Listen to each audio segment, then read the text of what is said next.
Hello DevOps people, it's me, Jochen. I'm back with another live stream. I apologize for starting late. It's been a busy day and a bit of a chaotic day as well, so I had to take a few extra minutes to get at least a little bit prepared. Okay, so if you're new to the stream, welcome, and please don't hold back with using the chat. If you have any questions, if there is anything you'd like to ask or to give me feedback on, I'm happy to answer questions or discuss things. If you are not new to the channel, welcome back. Thanks for being here, and let's get started.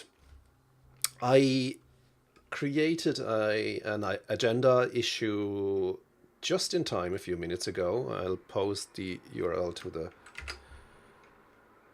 chat. And yeah, I quickly decided to do a bit of work on a CLI tool we are building at the moment. And especially the testing part is still a bit of a challenge. And let's see how I can master this challenge.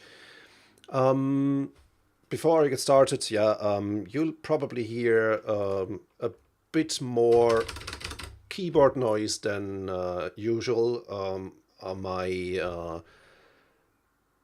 ergonomic keyboard basically stopped working, or at least it's pretty annoying that some of the modifier keys don't work reliably anymore. So I had to switch back to my older Matthias Tactile Pro Mini, which has blue cherry switches, and that'll probably show on the stream. I apologize if it's too loud. Otherwise, you simply have proof that I'm working frantically. My newer ergonomic keyboard is a Matthias keyboard as well, so I'm pretty disappointed that the Matthias Ergo Pro I have seems to be pretty unreliable. I'm not the first one to encounter this issue. For example, the Amazon ratings are full of people complaining about keys stopping to work or getting stuck and things like that. Exactly what I'm experiencing. But because I was so happy, still am, with this Tactile Pro here, I can show it to the stream. It's just a small 10 keyless keyboard, and it's been working very reliably for over a year. So I chose to ignore those comments on Amazon and bought the Ergo Pro, but unfortunately I do have the same issues. So I've ordered another keyboard, this time from Kinesis. Let's see how that works, and until then we'll have to do with the louder key clicks. So, CLI tool testing. Okay, just a bit of background story. We have been using Ruby for 8 years now. The company is just, well, around this week, 8 years ago, I started this company, and since I quickly started using Chef, we have been using Ruby for all this time without knowing it, though, because Chef has its own domain-specific language that is Ruby and gets interpreted as Ruby code, but you don't have to deal with Ruby syntax much. When we got into doing more Ruby stuff with Chef, we realized, okay, Ruby is a pretty good general purpose language, and so that brought us to the point where we said, okay, maybe we can use Ruby in more places than just in our infrastructure automation, and in other obvious places, like, for example, using Ruby on Rails for our hosting dashboard. Namely, we could use Ruby also for building command line solutions, things that classically have been solved with shell scripts and similar things. So I'd say around 2 years ago, we really started to get into using Ruby for CLI things as well. However, most of them stayed pretty small, so the usual 10 or 30 liner, nothing fancy. But recently we started building a real command line application that will help us automate, or at least streamline, quite a few of our manual routines. And my colleague Simon spent quite a bit of effort in extending this tool, and we are now working on refactoring his code and trying to introduce Ruby gems that will help us to make things easier to handle. And that's a great exercise in software engineering, getting clean code rules in place and doing all these things. And testing is another interesting part of this challenge, because while there are proven approaches to do testing, say in a web application, so for Ruby on Rails, you either use the test framework that comes with Rails, or you use RSpec, and for both there are thousands of articles on the web how to do this.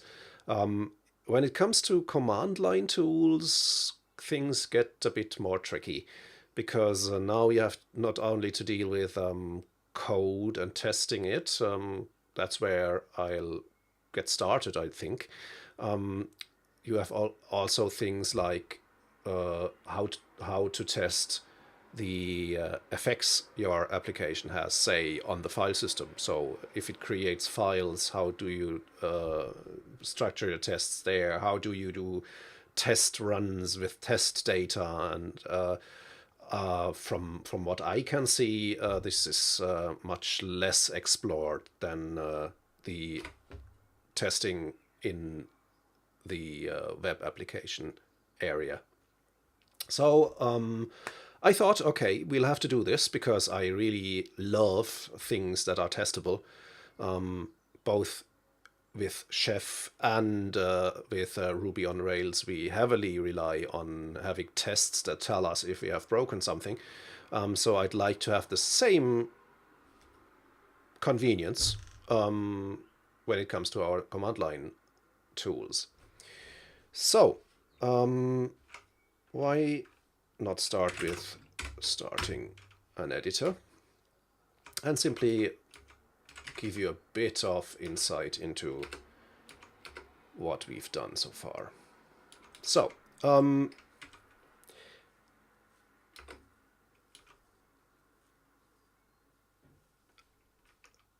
as you can see in the libfb tool, and that's the name of our command line tool, FB is simply short for FreeSteelBox, which is our managed hosting platform. We have three major subdirectories, namely commands, models, and Chef. And these are the three main areas where we do our coding. Commands is that part that actually does the CLI part, the interface part. And we are using Hanami CLI to do this. Hanami CLI is a nice gem that provides us with classes that can define command line subcommands. So basically the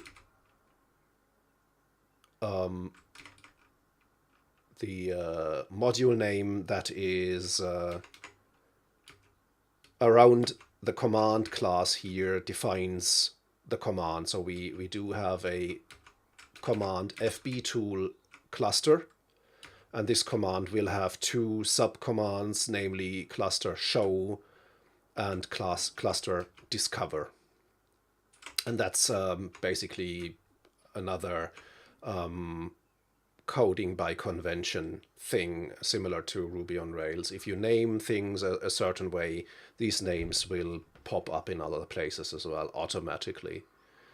And each of these classes only needs a call method, and that will then basically execute the business logic. And that's where the models come in. This command line tool will mainly read, write, and manipulate files or data in our Chef server. And that's the place where we implement this business logic is in these models. So I decided to use the same terminology as we already have with Ruby on Rails, where your business logic is mostly located in model classes.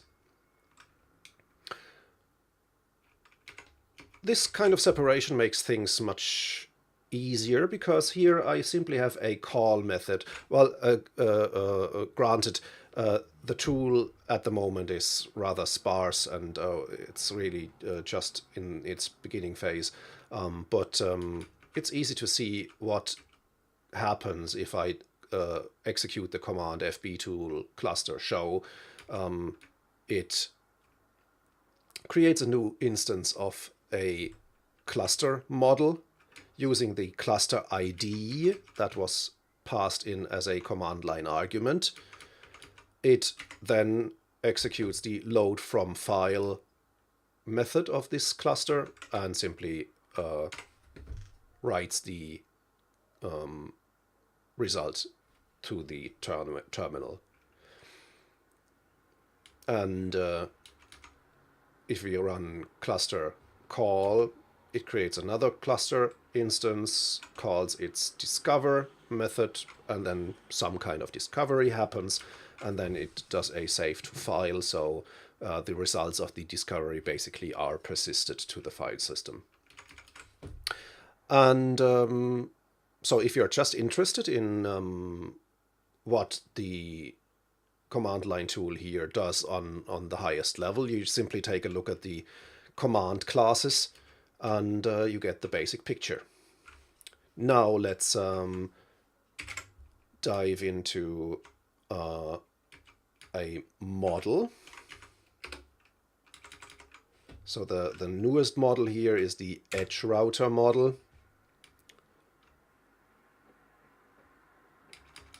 We could as well take a look at the edge router command to have the real context. So we have an edge router command that has a single subcommand, namely list, and this description only repeats what is obvious already. This command lists all our edge routers. I guess there's a space missing, and it uses the edge router model to get a list of all our edge routers, and then outputs the result to the terminal. It's all very basic and very stubbed at the moment. I'd just like to show you what so the basic architecture of the tool is.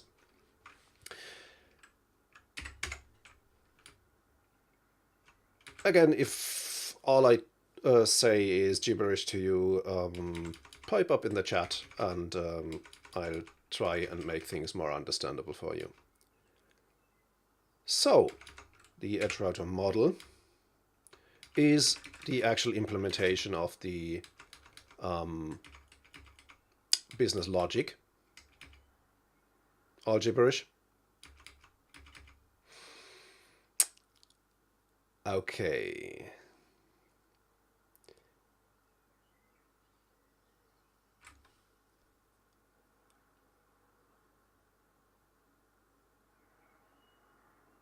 So the main thing I'd like you to understand is this is a command line tool. I'd like to promote Hanami CLI a bit because I'm really happy using it, and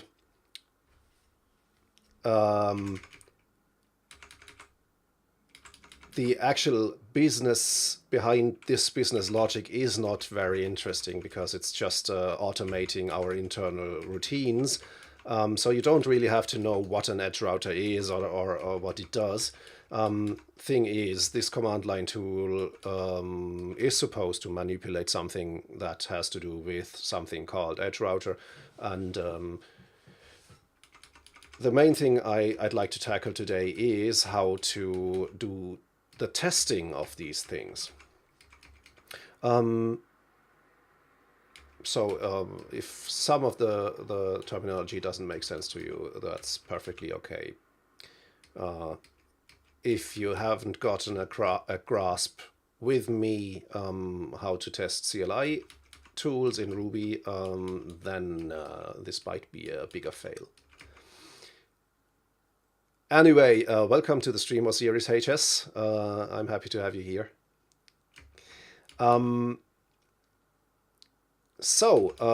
Actually, this class doesn't even implement a list method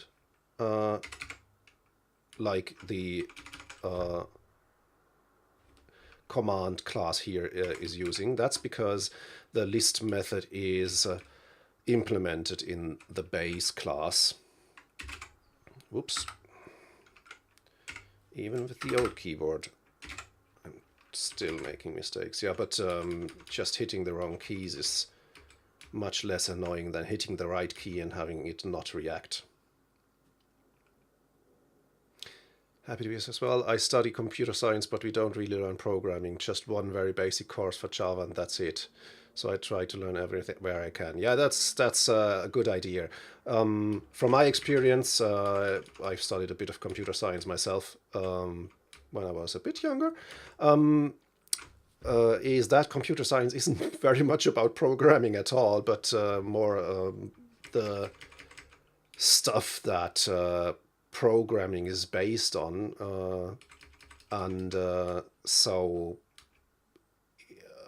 if you're lucky, it'll give you a solid foundation in things, but don't expect to become a high-paid, high-output coder right after graduating. I guess that kind of experience will have to be acquired in practice. Hey Death Mask, how you doing? Question: is there any way in the WYSIWYG editor for C# or Java? Try to write an item tracker for a game where I click on icon and this icon switch to another. My last program I wrote is from 2008. Well, you could. I guess you have to catch up a bit with things, but from my own experience, I can't recommend an editor for neither C# or Java because I've never done any serious stuff in both languages. I haven't touched C# at all because I avoided the Microsoft Sphere completely, and with Java I never got anywhere. I tried to start web application programming in Java many years ago, and things got so complicated so fast that I simply quit. What I hear, though, is that all the IntelliJ products seem to be pretty decent, both IntelliJ itself, which is obviously for Java, and the other IDEs that the company cells for the other languages. So I might take a look at Ruby Mine myself, which is basically IntelliJ for Java. Even though I'm using Vim here, I'm not that dogmatic that I wouldn't use a tool that would make me even more productive. Yeah, and the same thing is holding me back as well, because while Ruby Mine has quite a good reputation, it is pretty expensive, especially since all these things seem to be billed as subscriptions. And to be honest, my curiosity isn't big enough to pay just for trying things out. And I'm not sure if the trial period is enough to really get a feeling for something like an IDE. But that might be a topic for another live stream in the future. Problem, there's an item tracker web-based, but OBS can't show it up, so I want to copy it. Okay. We use Eclipse for Java at my university, so maybe try that. Yeah, Eclipse might be a low-cost, a no-cost alternative. That also works quite well. I remember using Eclipse for quite a while, not only for Java stuff, but also for other things. But that was, I guess, far before I switched to using Max. And after using Sublime Text Mate and then Sublime Text, I've now returned to Vim. Okay, back to the task at hand. So, to make things even more abstract, so the thing is, I have a bunch of Ruby classes, and I'd like to build tests for them. And now the question is, how do I do that? We do have a spec directory here, where we do already do a bit, well, that's even exaggerated, where we have a basic tests framework set up. That doesn't the slightest thing, but yeah, but at least running the test framework should work. So let's split my screen here and run bundle exec spec. Okay, so I'll have to run bundle install. No, it's not even available, is it? Gem install bundler. That's strange. I'm pretty sure I've worked on this tool already on the same machine. Anyway, bundle install rake test. Nope. Compatible version. Oh, bundle install. Here we go.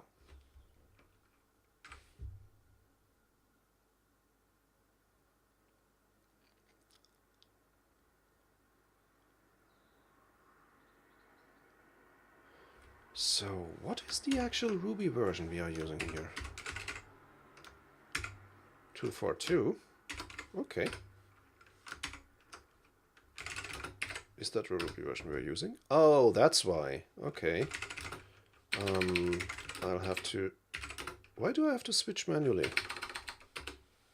Shouldn't RBNF switch automatically? So I'm using RBNF to manage different Ruby versions and their gem libraries. Anyway, let's do it manually. I'll have to look into this. Another bundle install should prove that everything's already installed for this version. Well, not all, but the most.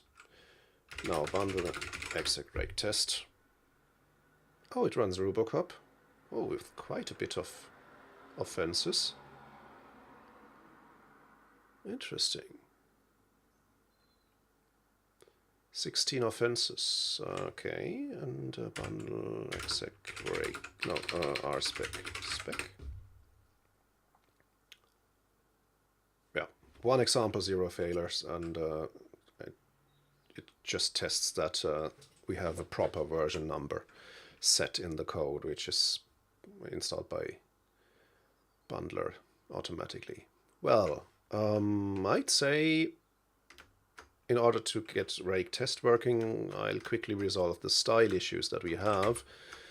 And before I do that, let's switch to a new branch.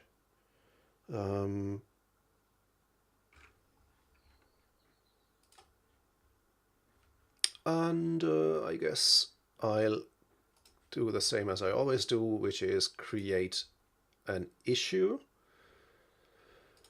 that I can reference. So we'll call this issue implement basic testing.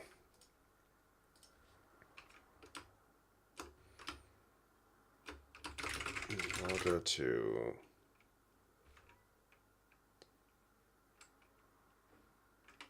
be more efficient or even practice TDD, we need a working set of tests.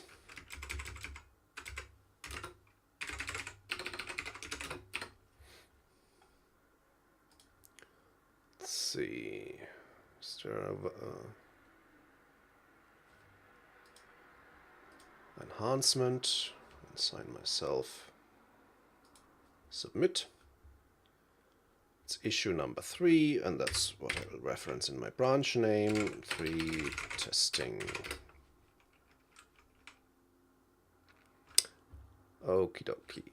So, the last complaint Rubocop had, and if you don't know Rubocop, it's a linting tool, so it analyzes your code and tells you if your code quality is shit. And it tells me that I have an ineffective access modifier because the private on line 41 in model space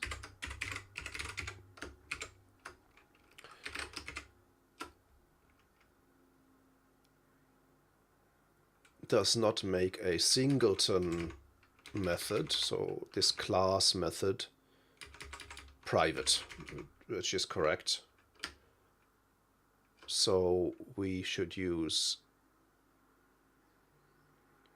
private class method or private. So in this case, we'll call it private class method. That error occurred because previously databag name had been an instance method. In our last pairing session, we made it a class method, or we made it a class method, and now the private didn't really make sense anymore. So let's run another test. So we should be down to 15 offenses. Oh, it's even 14. Pretty good. And I see in the model's edge router class we have the same issue.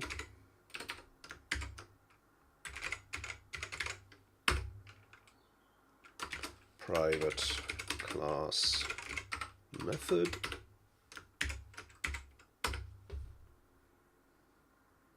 Twelve offenses. Well, that's good pacing. 2 at a time. Now in models cluster, same stuff. Oh yeah.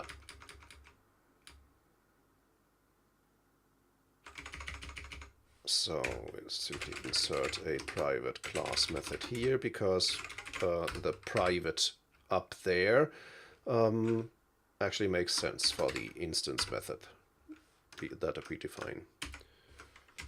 So, another test. Still 12. Private does not models cluster. What?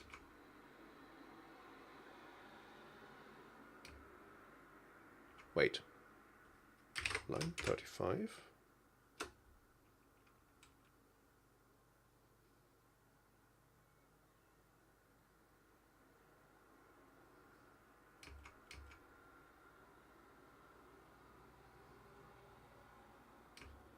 Don't get it.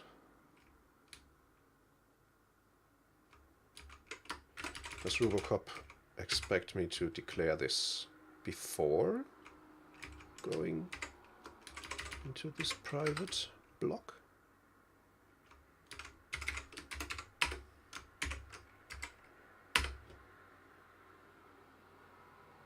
Well, obviously it does. Okay. And then we have space around blocks.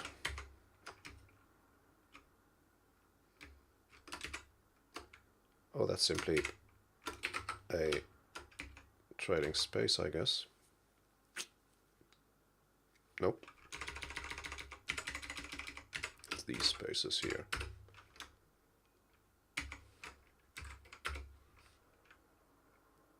Nine offenses. Same on models website. Yep, private class method.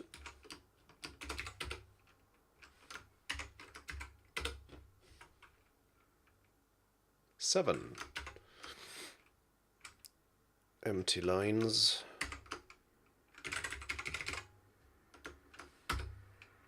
Yep. Mind you, these are all style issues. Robocop only tests coding style and it enforces a certain style guide that you can define yourself.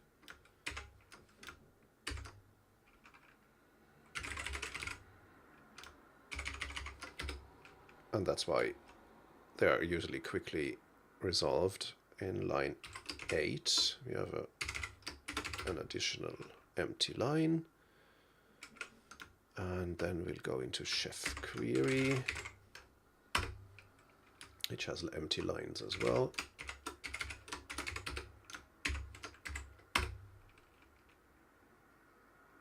Three offenses left. Empty method. Oh yeah.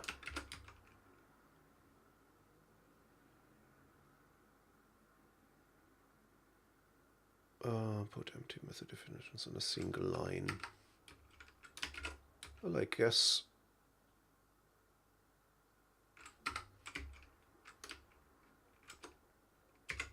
it can simply make more sense if we assign this to our attributes. So add type equals argument type and add term equals our argument term.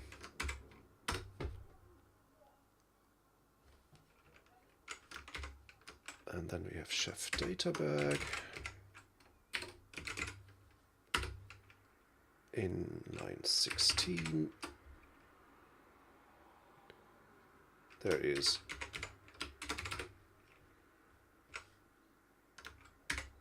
one space too much. And we should use %w. Yeah, that makes sense. We can do something like this and then get rid of the quote signs and the comma.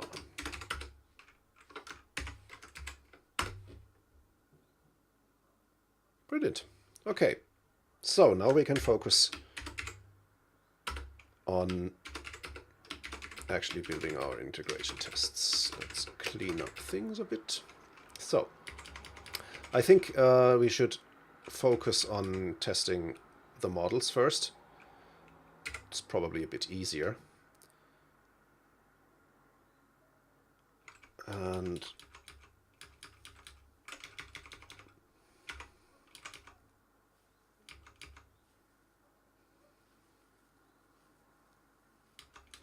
now let's see if there is much that we can test. Most of it seems to be delegation, so if I call save to file on this class, it delegates the call to the databag item instance. So there's not much that I could test. Most of these things aren't used yet too.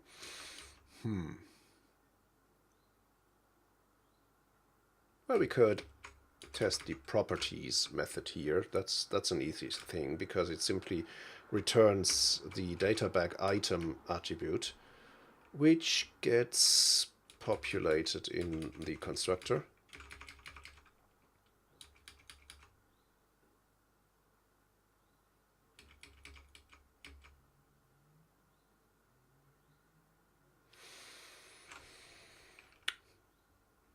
Which means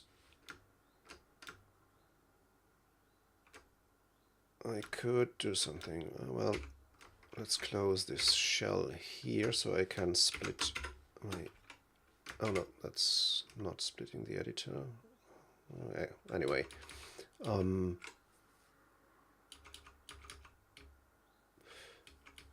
yeah, we could use a test where we create, we base a class on this base class, initialize an instance, and when we call properties, we should get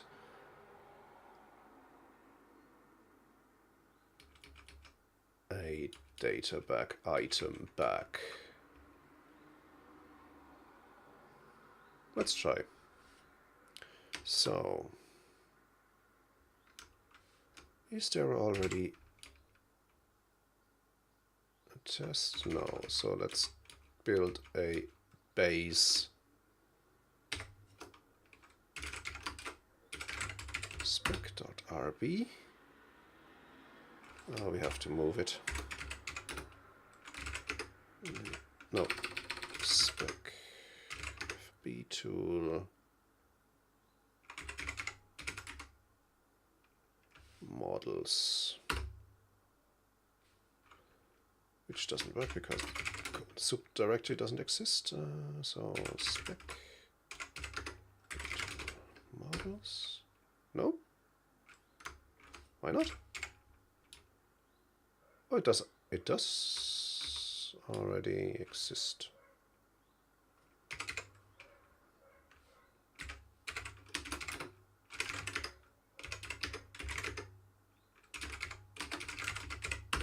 Okay. So we could do something like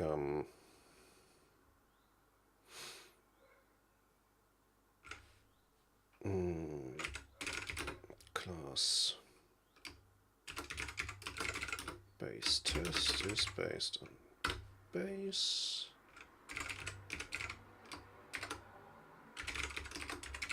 We'll have to have something like a private class method called data bag, which returns the name of a data bag. It's not important what a data bag is, but anyway, it is a JSON document stored in a Chef server. So that's how you can store additional infrastructure data in your Chef configuration management software. And then we can start the actual test. Describe FB tool models base test. Do it. Well, let's start easy response 2. And then I guess I need a symbol. Properties, right? It should respond to a method called properties.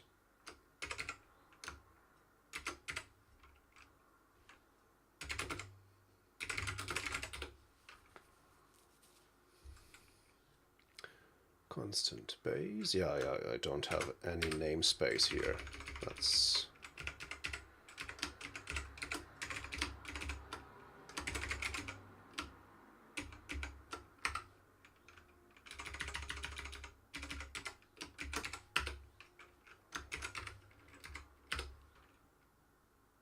okay. base is unknown, so I guess we have to use modules here. FB to module model, and then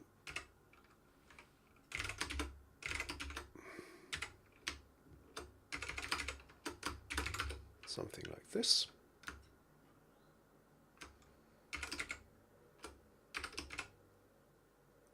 Yeah, this should be identical. So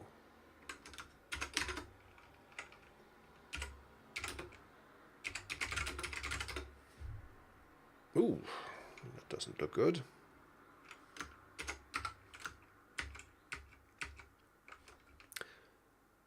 Error load file, unexpected end of input.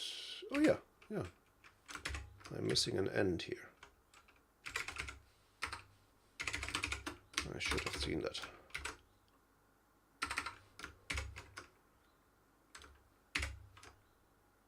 Oops.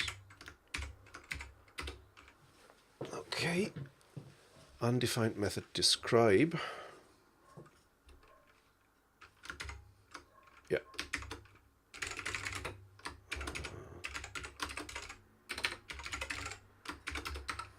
Guess I need that.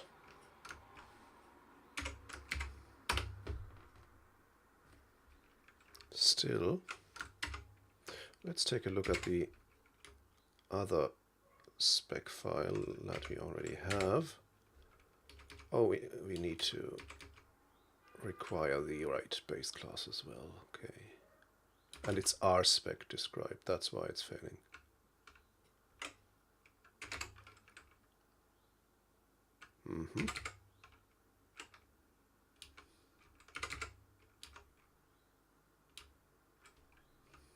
So rspec. Let's see if we can get away without the require of the model itself. No. Well, yes, so we can, I guess. And then response 2 doesn't work here.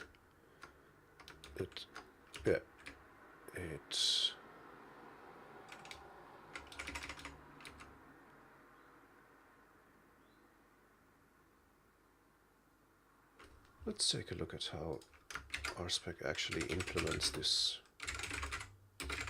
respond to thing, because normally it's pretty colloquial. Oh, it should and then respond to, yeah. Or we can also use expect.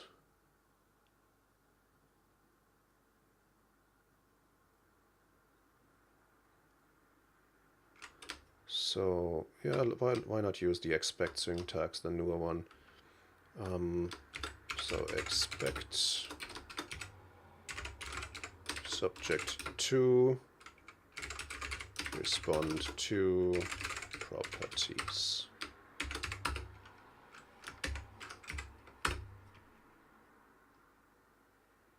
Let a subject called without a block.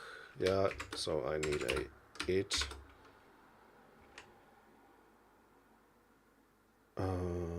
provides the properties instant method.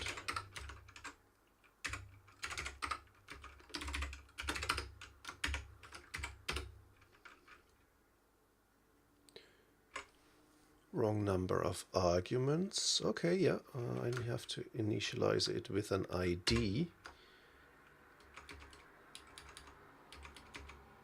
Yes, of course, the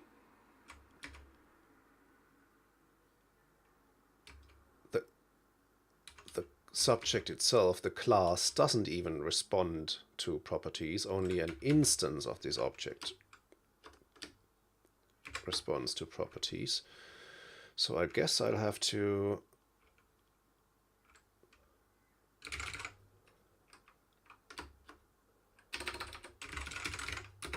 do something like this. Instance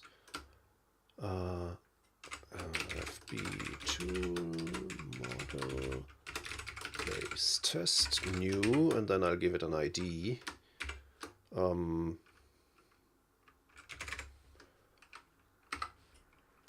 and then this instance should respond to properties. Base class method called please override. That's in base 44. So the method needs to have the name databag name.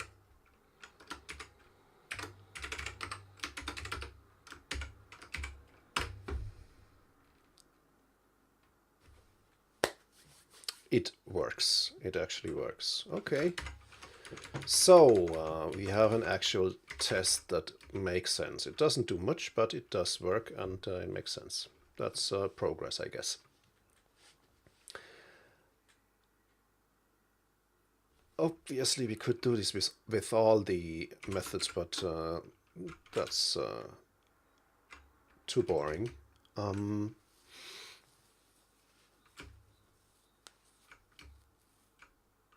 Let's look for something more interesting. Obviously, if I try to use things like load from file or load from server, I'd have to have a file that I can load, or I'd have to have a server that I could access, and things will get pretty complicated quite quickly, but that's where the interesting stuff lives. So let's see how this works. Hello, Costa Sof. I'm sorry for butchering your name. I'm happy to have you on the channel, and I hope you enjoy watching. If there's anything you'd like to know, just tell me. Okay.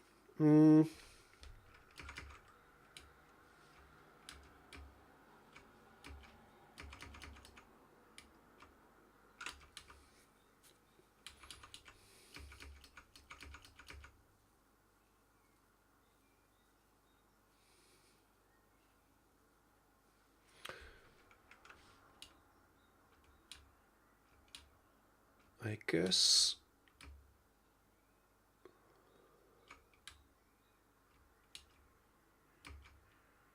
we could just go down from the edge router model class and use that as an example and see what we have that we can test. So if I call, say, edge router list, edge router itself doesn't do much except defining the databag name.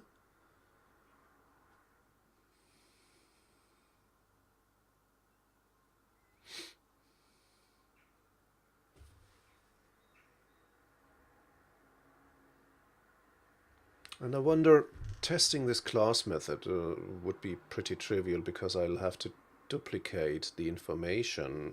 I could simply check if databag name actually returns load balancer, which seems to be pretty trivial and recursional. Well, Cheeky, thanks for hosting me. On the other hand, it's pretty important that this method works, because that's the method that distinguishes each of the data bag or each of the models. Hey, how you doing? Happy to have you here. Yeah,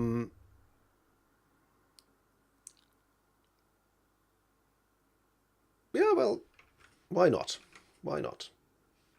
So we'll build an edge router spec. It should pretty much look like this.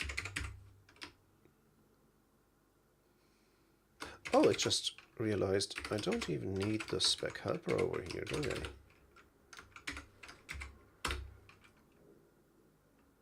Nope, works without it. Good. Less clutter. So this one should be spec v2 models edge router spec.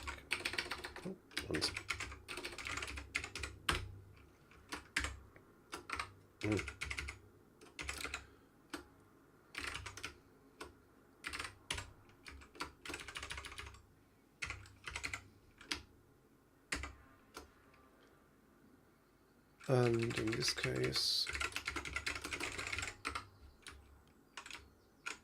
I don't have to test stuff that I'm already testing in base, but it uses the load balancer data bag. We don't need an instance, we just expect subject. Oh, I can't even call data bag name because it's a private class method. So yeah, that's hidden. And hidden behavior shouldn't be tested. Okay.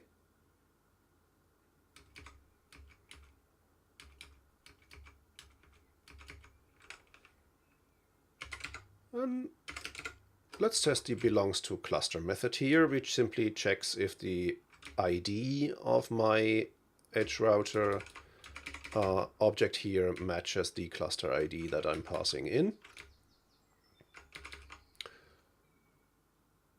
That should work. Yeah. You see, I'm desperately struggling to find tests that really make sense. And that's mostly because, well, I'm still not too experienced in writing tests in the first place, but tests for a command line application in particular. Well, okay, let's say recognizes its cluster X, so I don't have to create a new instance to model edge router new, and I guess I need an ID, so we call this C1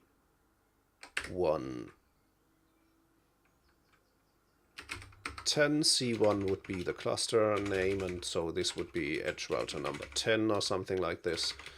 Doesn't really matter, but that's the format we are passing in the edge router IDs. And now instance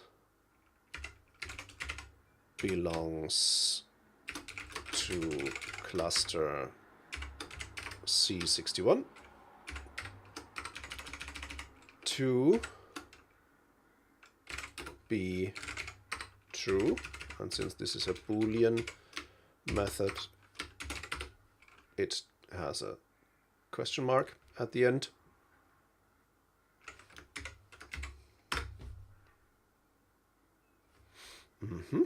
Uninitialized constant FP2 model edge router. Okay, yeah, we'll need a require, I guess. FP2 models edge router.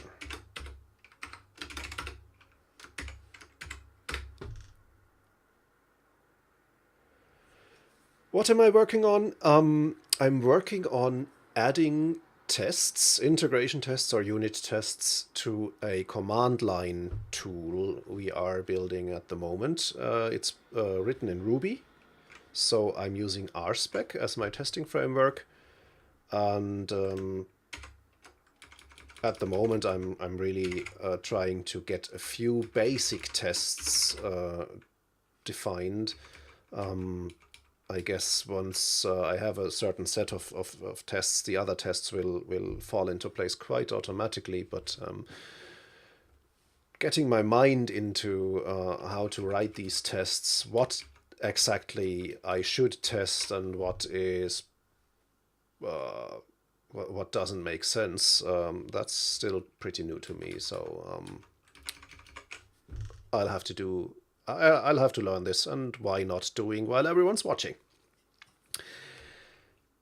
Okay.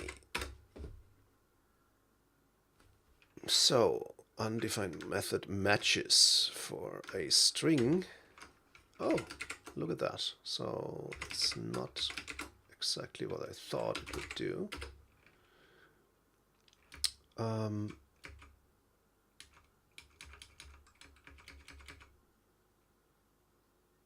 So it calls its ID method, which in turn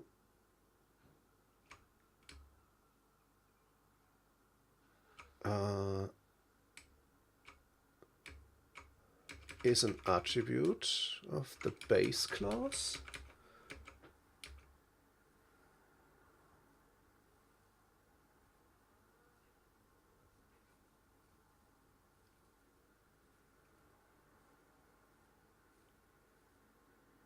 Which is supposed to be a string, isn't it?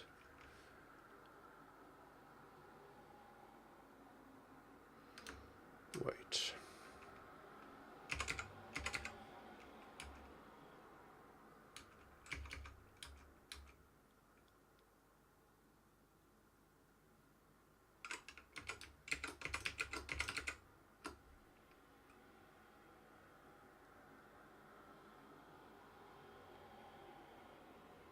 Huh. Undefined method matches for a string.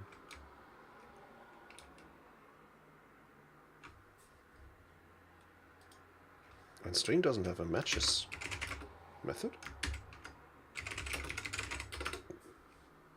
How did this work before?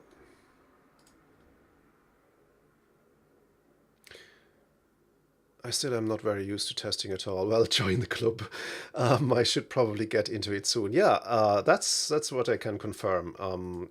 We have been using tests in our Chef infrastructure code, and I've extensively used tests for writing Ruby on Rails web applications.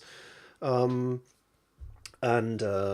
these tests have saved my bacon so many times that I'm a huge fan of testing. However, in the space of writing command line applications, where things aren't as obvious, I guess, or the paths aren't as well trodden as, say, with Ruby on Rails, I'm still struggling quite a bit. Nothing to be ashamed about, I guess, because, well, it's all about learning, isn't it? So, a string should have a match.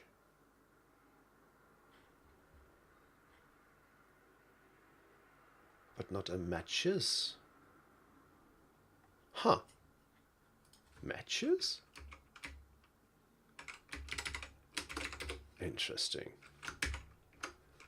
So I guess we never exercised this method before, so it didn't bomb on us. And now that I'm writing the test, it shows that we are using non-existing methods, I guess.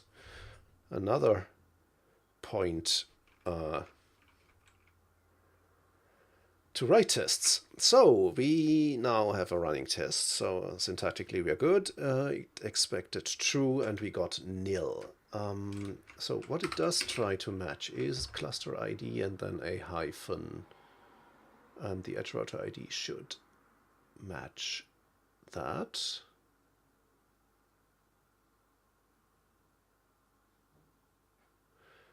And we got nil. Is it because the ID is nil? The ID should be with the argument that I initialized it with, and it doesn't change. So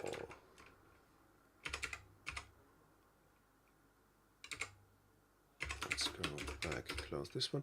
I'm creating, I'm using C1 here and C61 there. That's out of habit.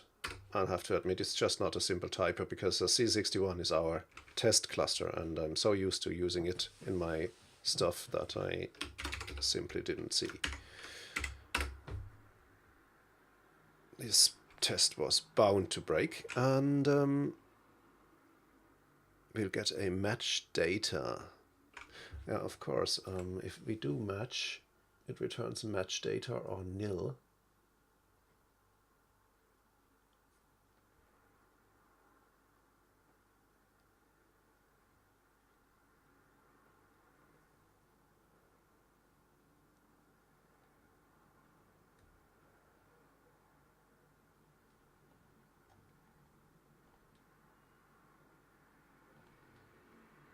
Is there something we could use? So we simply want to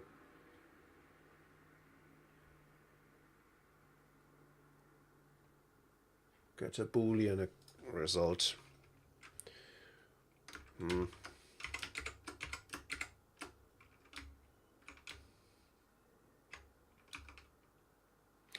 So what we could do is we say this thing is not nil.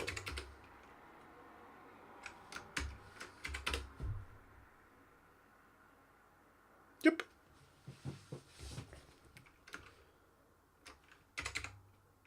So just to be sure,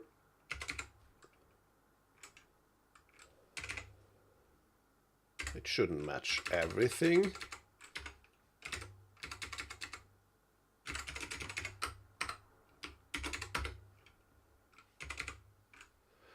Oops. Nope. Yep. Okay, another test done, and in this case it's actually the only test that makes sense because we don't have more methods in this class. So let's take another look at the base class. Everything is based on. We don't have much that we are using already here. Most of that stuff is just things we thought we'd need. And the other things that actually work are reading things. So let's take a look at our chef implementation stuff. So the chef section here defines classes that provide us basically with API access to a chef server. Config does the basic setup that we need to access a server API. And then we mainly have these two classes here, data bag, which is a set of JSON documents under a certain name, for example, load balancer, and data bag item, which is a single document in this set. So is there something we could, and you can see list IDs from server is just a dummy implementation that returns some test data anyway. We'll have to replace that sometime. What we do here is load item from file. We create a new data bag item and then load that from file.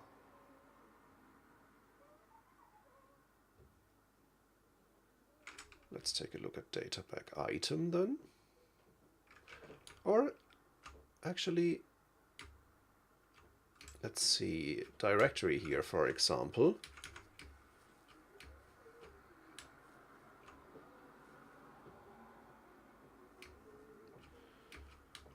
See, that's what the challenge with building CLI stuff.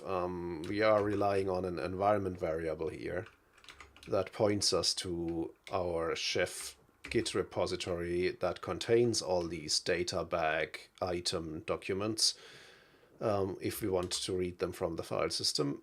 And that would have to point to an existing directory in order for this whole stuff to work.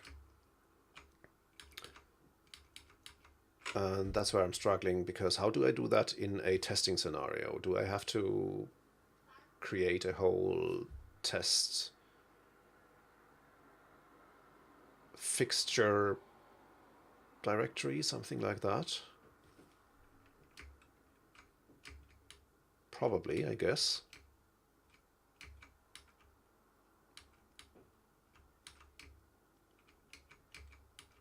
And then It's also questionable that we are using an environment variable here. I guess we should rather use a command line option or something like that.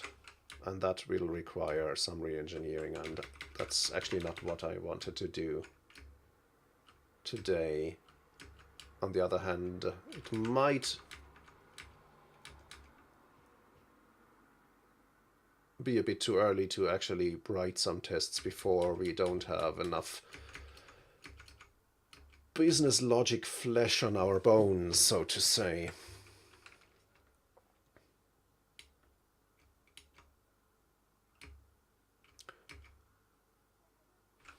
Well,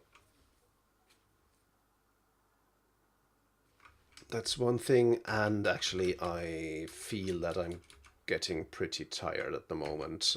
Not only because the day was a bit hard on me, but I also am on call at the moment, and I got pulled out of bed 2 times this night, last night, and so that might explain why my brain isn't